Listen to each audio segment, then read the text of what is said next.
Buenas, amigas y amigos. Sobre el tema corrupción hablaremos con Marco Arana, líder participante del movimiento Tierra y Libertad. Bienvenido, Marco. Y bueno, la corrupción, la mayor parte de la población considera que es un problema serísimo en el Perú que afecta a todos los estamentos, diría, ¿no? Desde ministros, pero también hasta a veces hasta el colegio, el policía, el hospital, ¿no? Atraviesa toda la estructura social. Sí, y además con una gran frustración, ¿no? Porque políticamente se pensaba que este gobierno, en su primero ya había problemas de corrupción, en este segundo lo iba a tomar distancia de eso, ¿no? Y todo indica que volvieron más refinados para el tema de corrupción. Eso el faenón se ha vuelto la palabra. Es decir, claro, porque uno de los graves problemas de la corrupción es que en todas las sociedades existen corrupción, pero existen mecanismos y controles para sancionar, ¿no?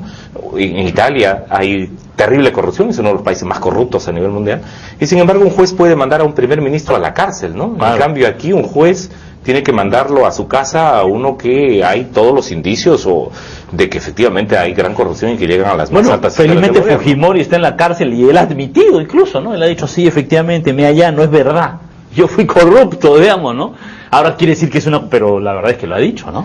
Sí, confiando creo en parte de que piensa que la corrupción se ha instalado ya en la conciencia de la gente también, ¿no? Bueno, si tú no tengas miedo que por ahí digan, bueno, no importa que robó, hizo obra, ¿no? ¿Ah? Sí, pues, o que otros piensen que todos han robado, ¿no? O que todos van a robar. Entonces efectivamente, ya no hay nada que hacer ahí, ¿no? ¿Qué vamos a hacer, no? Menos mal que que uno va encontrando también fuerzas de cambio, ¿no? O sea, yo creo que simultáneamente hay una gran necesidad en la gente de decir, mire, extirpemos ese cáncer, ¿no?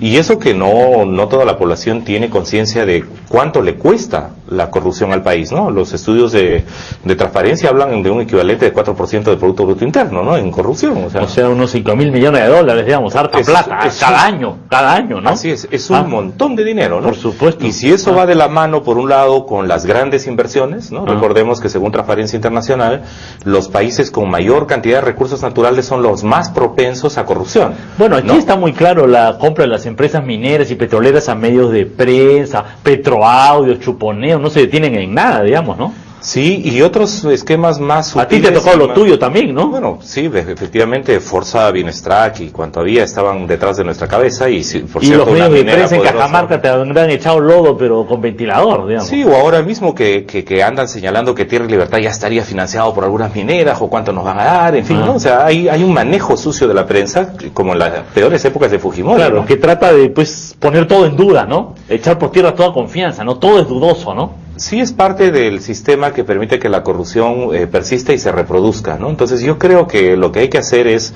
generar un mecanismo que permita sancionar la corrupción. La corrupción crece porque hay impunidad. Ahora, yo creo que el ejemplo también tiene mucho que ver, ¿no? Cuando uno dice, bueno, si el ministro roba, si el presidente roba, si el congresista roba, ya, pues yo que soy siempre policía, siempre así que, ¿por qué no, digamos, no?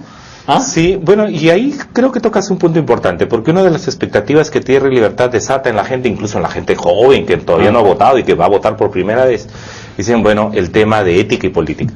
Y yo creo que aquí hay un tema importante para no caer en falsos moralismos, ¿no? Pero si hay algo, por ejemplo, que yo digo es muy importante en Tierra y Libertad, es que por lo menos del caso nuestro no se dirá que hemos sido susceptibles de corrupción, ¿no? O sea, hay una campaña sostenida ahí de trabajo, de esfuerzo, en medios donde la corrupción es dueña de casi todo, ¿no? Ahora, siempre tratará de meterse en el movimiento algún corrupto que tratará de ser elegido y a nivel nacional alguno tocará, ¿no? Sí, y por eso es que hay que tener mecanismos de control. O sea, la corrupción es un fenómeno generalizado. El tema no es poner corrupción cero, sino mecanismos de control para que la corrupción sea efectivamente sancionada. Y eso es lo que hay que hacer. Entonces, y los partidos también tienen un rol, ¿no? Un movimiento también debería tener algún tipo de tribunal de honor, de sanción a sus sospechosos, digamos, ¿no es cierto? Porque confiar todo en el Poder Judicial, digamos que en el Perú eso no suena muy sensato, ¿no? Sí, además que deberían haber mecanismos de autocontrol, creo que es muy importante. Y en ese sentido, por ejemplo, promover que haya un mayor control en el movimiento político, no dependiendo todo de Lima, sino dependiendo en cada región de sus propios mecanismos de control, porque es donde mejor se conocen, ¿no? Claro, vigilancia ciudadana, ¿no? Que la propia gente alrededor esté ahí. Vigilancia ciudadana y el rol de los medios de comunicación creo que puede ser muy importante cuando los medios de comunicación están libres del manoseo del poder político, ¿no? Y en ese sentido hay que saludar el hecho de que hayan redes de comunicación alternativas, o que hayan redes de comunicación local, o que el Internet incluso pueda servir para hacer conocer casos, divulgar casos. Claro, un gran tema aquí son los medios de comunicación, ¿no? Si tienes unos medios de comunicación en los cuales pues se compran, terminan siendo parte en realidad de alguna manera de todos estos sistemas de corrupción, ¿no? El que denuncia corrupción termina siendo pues acusado de cualquier barbaridad para limpiar al corrupto, las posibilidades de avanzar son menores, ¿no? Claro, y de ahí la manera como este gobierno, por ejemplo, está cada vez restringiendo más la libertad de prensa, ¿verdad? O sea, el corte y el cierre y la limitación de licencias a pequeños medios de comunicación tienen que ver con eso, es decir, que están diciendo cosas que muchas veces los grandes medios de comunicación callan u ocultan, ¿no? Entonces, y también haría falta medios de comunicación públicos que también pongan este tema más en... Efectivamente, TNT, ¿no? y Radio Nacional no tendrían por qué ser el manejo casi a gusto del gobernante de paso, y a veces incluso de sus familiares, ¿no? Como hemos visto los escándalos donde un primer ministro, la presidenta del Congreso, ¿no? Buscan colocar a sus familiares en los principales medios de comunicación públicos. Yo creo que efectivamente... Por este el caso aquí de la nuera del Castillo, que pasó de un programa de televisión donde estaba su hijo, ahora un cargo público, evidentemente para el cual no está capacitada, ¿no? Sí, o la hija de Meche Cabanillas, ¿no? En TNP, en fin, es decir, aquí hay un tema que apunta hacia cómo los medios de comunicación defienden verdaderamente la libertad de prensa, ¿no?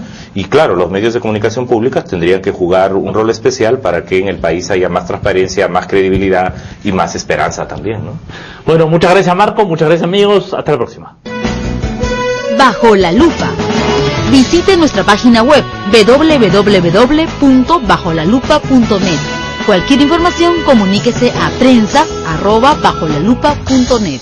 Gracias por su atención.